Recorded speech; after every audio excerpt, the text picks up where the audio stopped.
मैं समझता हूँ पीपल्स पार्टी कभी भी इस हक़ में नहीं रही कि जमहूरी अमल में इस किस्म की मुदाखलत हो।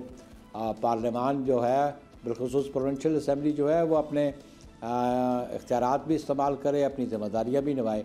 लेकिन अगर ये ब्रेक डाउन हो जाता है लॉ एंड ऑर्डर सिचुएशन का तो फिर सलूशन क्या है?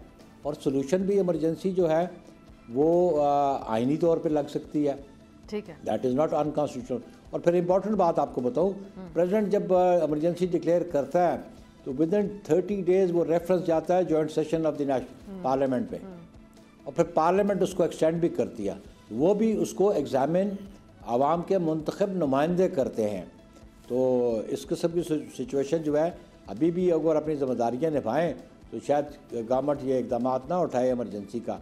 लेकिन अगर वो टोटल नाकाम हो गया, उनका फेलियर हो गया, तो अल्टीमेटली और कोई सोल्यूशन नहीं होगा। सब्सक्राइब करें और बेल दबाएं ताकि कोई खबर रह न जाए।